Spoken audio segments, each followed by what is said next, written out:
जे BPF नि senior नेताफ्रा दासिमबो आङो BPF नागारनायनि सायाव बे रोखोम सोंखारियाखै। खारन BPF नि सेनियर दैदेनगिरिफ्रा गासिबो मिथिगौ जे आं मानो BPF नागारदों, खारनखौ मिथिजोबगौ। सानैसो उन्दै उन्दै दैदेनगिरिफ्रा बायदिसिना बुंदों। नंगौ, नोंथाङा बुंनाय बायदि आंखौ बेवहाय थांहां बैयाव थांहां गान्दौला राजाजों रुजुदों। दा सोरबाया बखिदों होननानै बेखौ उत्तर होथारनांगौनि जेबो खारन गैया। बिथांमोनहा आन्दायबाय। आङो BPF नागारनानै UPPL दोलोआव फैनायनि उनावहाय गुबुन गुबुन डिस्ट्रिक्ट आरो ब्लक कमिटिफ्राव हाबनानै रायजो राजाफोरजों रायज्लायदों। UPPL दोलोनि बिभिन्न मिटिं आं गाफादों आरो बे हिसाबै दिनै सराइबिलाव सुजित नार्जारिनि मुङाव BTC नि 40टा समस्तियाव जि 40टा कमिउनिटि हल लुनाय बा लुफुंबाय बेफोरखौ बेखेवनायनि हाबाफारि लादों आरो बेबायदिनो नैबे बरबादा सराइबिल समस्तिनि सिङाव बरबादायाव बे न'खौ लुफुंनाय जाबाय आरो बेखौनो दिनै बेखेवनाय जादों। बे हाबाफारियाव आसामनि केबिनेट मन्त्रि इउजि ब्रह्म, बिथांजों लोगोसे BTC नि राकेश ब्रह्म आरो बेनिफ्राय जायगानि MLA जिरन मुसाहारिजों लोगोसे आङो फैफानानै बेवहाय मिटिं गाफैदों। नुनो मोनदों जे सराइबिल हिसाबै दिनै UPPL दोलोआ रायजो राजानि समर्थन जोबोद मोजां आरो जोबोद स्ट्रं जानानै दं। बेवहाय आं नुनो मोनदों जे एइबार UPPL नि देरहानाया निश्चित जानानै दङ।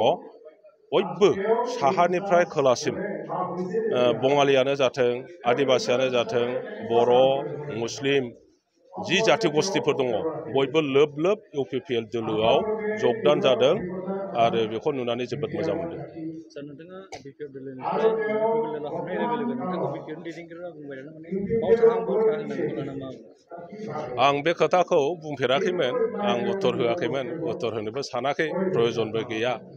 दिनै आं एसे रायखांदों दा आंनि बिबुंथियाव जे BPF नि सेनियर नेताफ्रा दासिमबो आङो BPF नागारनायनि सायाव बे रोखोम सोंखारियाखै। खारन BPF नि सेनियर दैदेनगिरिफ्रा गासिबो मिथिगौ जे आं मानो BPF नागारदों, खारनखौ मिथिजोबगौ। नोङो मानाव गेदेर प्रेसिडेन्ट हाग्रामा महिलारियाबो मिथिगौ, जोंनि सासे सेनियर नेता प्रमिला बायदेवआबो मिथिगौ, थुद्रुब माखासे जि उननि रबिराम नार्जारिखौनो बुं, रिहन दैमारिखौनो बुं आरो इमानुएल मुसाहारिखौनो बुं, बेबायदि गासिबो सेनियर दैदेनगिरिफ्रा मिथिजोबगौ। ओंखायनो रावबो जेबो बुङाखै। नाथाय सानैसो उन्दै उन्दै दैदेनगिरिफ्रा बायदिसिना बुंदों। नंगौ, नोंथाङा बुंनाय बायदि आंखौ बेवहाय थांहां बैयाव थांहां गान्दौला राजाजों रुजुदों। दा सोरबाया बखिदों होननानै बेखौ उत्तर होथारनांगौनि जेबो खारन गैया। बिथांमोनहा आन्दायबाय।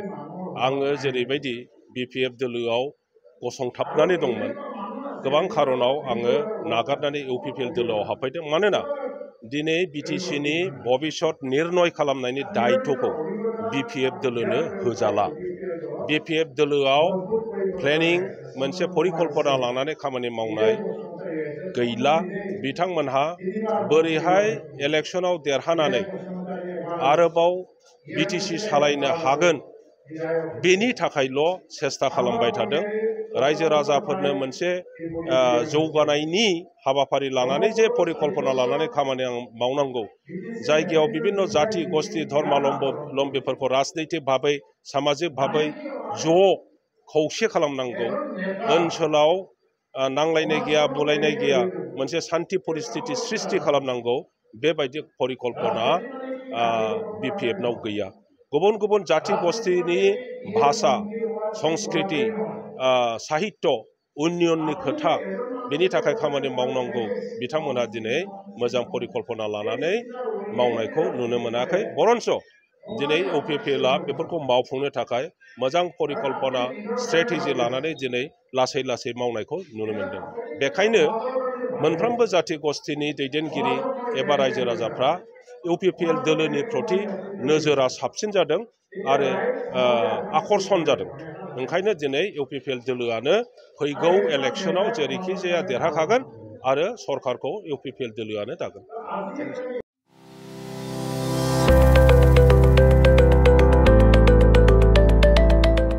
मोनसे गोजोनथाव खौरां क'क्राझार सहरनि जेडि र'डजों नांजाबनाय गोजोनपुरी रयेल एनफिल्ड श'रुमनि गोजौआव थानाय सेन्ट्रेल भारत सेवाक समाजजों गनायथि होजानाय आइ आफा बिएम भकेशनेल इनस्टिट्यूटआव 2025 आरो 26 मायथाइनि मुं थिसननाया सोलिगासिनो दं। एचएस आरो एचएसएलसी उथ्रिसारनाय बिजाथि एबा फरायसाफोरा बे भकेशनेलाव गावारि सोलोंथाइखौ लानो हागोन। गोदान मुं थिसननाय आयदाफोरा जाबाय BSS diploma in medical record science, BSS diploma in EEG and EMG technology, BSS diploma in critical care management, BSS diploma in hospital waste management, BSS diploma in hospital infection control and prevention, BSS diploma in first aid and patient care, BSS diploma in physical assistant, BSS diploma in ECG technician, BSS diploma in hospital administration, BSS diploma in hospital sterilization technician assistant, certificate in dietitian, certificate in old age care, certificate hospital housekeeping, lab assistant, pharmacy assistant, certificate in emergency medical service, certificate in pulmonary function test एबा PFT technician, certificate in awareness of HIV/AIDS, certificate in anti-malaria training आरो लोगोसे office management courses, computer courses आरो communicative and soft skill education नि कोर्सफोरखौ 2 बोसोरनि गेजेरावनो आबुं खालामनानै BSS एबा भारत सेवाक समाजजों गनायथि होजानाय डिप्ल'माखौ लानो हागोन। लोगोसे गासैबो डिप्ल'माखौ लानायनि उनाव सोरखारि साख्रि मोननायनि सुबिदाबो दं। जुदि नोंथांमोनहा बेफोर कर्सनि थाखाय गोदानै मुं थिसननो गोसो दङब्ला आइ आफा बिएम भकेशनेल इनस्टिट्यूटनि नैबे मबाइल नाम्बार 9395899391 एबा 8135971844 बे मबाइल नाम्बारनि गेजेरजों थोंजों सुलाद लाहरनो हागोन।